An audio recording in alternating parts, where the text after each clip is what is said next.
Both FMGCs exchange data through a crosstalk bus and are synchronized.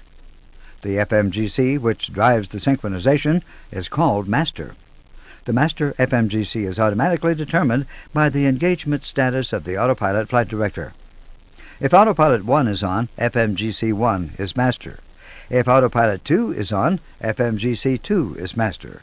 If autopilots 1 and 2 and/or flight directors 1 and 2 are on, FMGC 1 is master.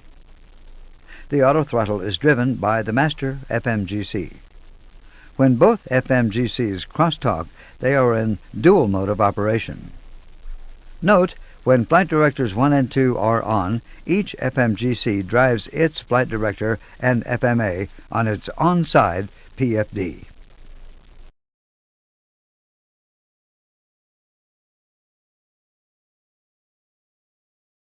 If the crosstalk bus is lost between both FMGCs, each FMGC operates independently. This mode of operation is called independent mode. The crew is advised by a message in the scratch pad, independent operation.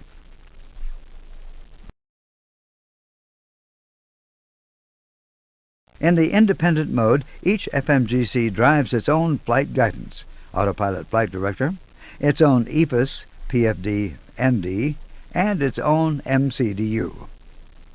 The crew must make entries on both MCDUs in order to have the same information on both sides. When the crosstalk bus is recovered, the FMGCs revert automatically to dual mode.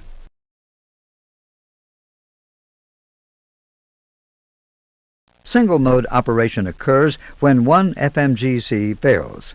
For instance, should number 1 fail, if autopilot number 1 was engaged, the Autoflight autopilot off warning is triggered on ECAM and autopilot number 1 trips off. The number 2 autopilot and flight director are still available.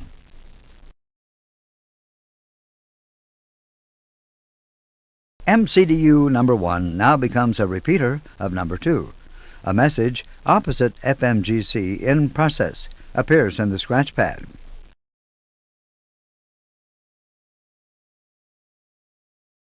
Both FMAs display 2FD2, indicating that the flight director bars on both PFDs are driven by FMGC number 2. Additionally, only the FMGC number 2 position is computed, and FMGC 2 tunes the offside nav aids. As a consequence of single mode, ND number 1 displays the message Set Offsite Range Mode and Map Not Available, if range and mode are not set identically to ND number 2. In this example, the captain's ND must be set to the same range as the first officer's in order to display navigation information. Select captain's ND range to 80.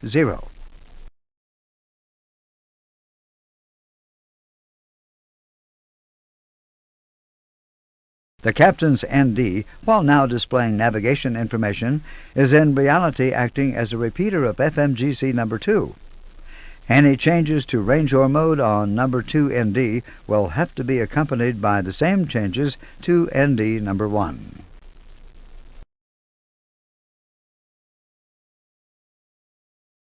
A similar feature is the FMGC reset, which is a temporary failure of one FMGC caused by a software interruption. During the time of the reset, the mode of operation is single mode with slightly different effects. As an example, the aircraft is in cruise. Both flight directors and autopilot number 1 are engaged with LNAV active.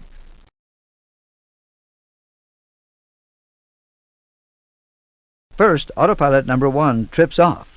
On the ECAM engine warning display, read the title of the failure. The warning, Autoflight AP Off, is displayed on the EWD.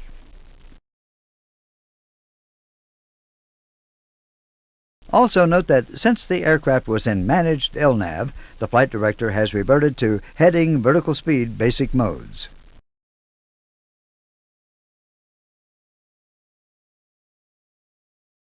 During the time of the reset, ND number 1 displays a Map Not Available red message. Both MCDUs display the aircraft status page with Please Wait in the scratch pad. Auto-tuning of nav aids may be lost on side number 1. Note: do not use the MCDU while the please wait message is displayed, in order not to increase the reset time.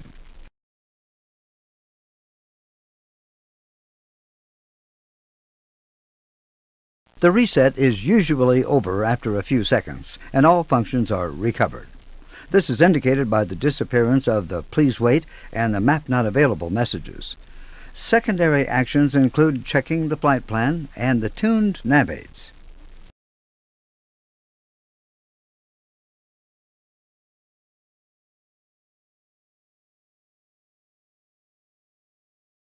An FCU single-channel failure results in an advisory ECAM message. Since the other FCU channel has taken over, there are no further consequences.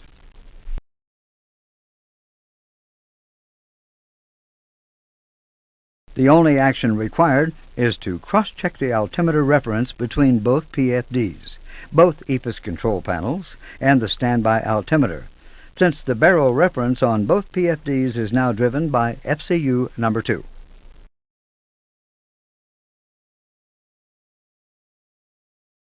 A dual-channel FCU failure is more serious. Both autopilots are lost. Auto thrust is lost and thrust is locked. Thrust lock message on the FMA. All FCU controls and indications are lost, including the EFIS control panel.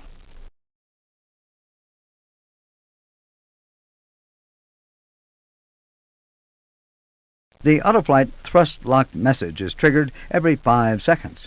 The procedure requires the thrust levers to be moved out of the climb detent to recover manual control.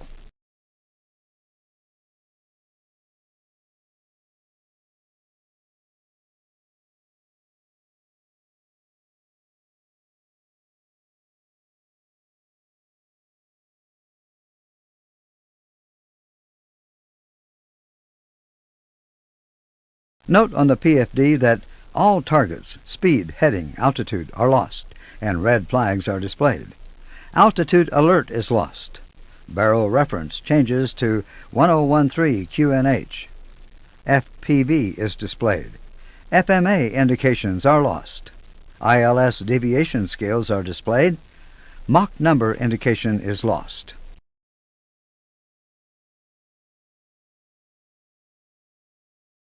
On the ND, the ROSE nav mode 80 nautical mile range is displayed regardless of the position of the range selectors on the EFIS control panels.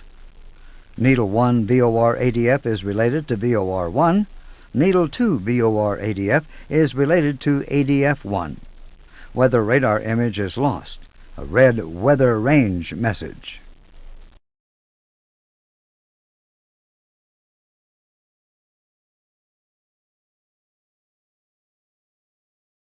In case you can neither insert any data into the scratch pad nor change any MCDU page, the MCDU is locked. Such a failure is not automatically detected.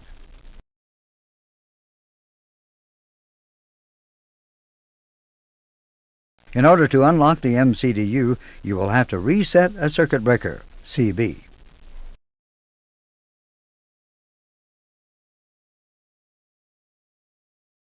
The same procedure would apply in case of an MCDU failure, indicated by the amber annunciator fail on the MCDU itself.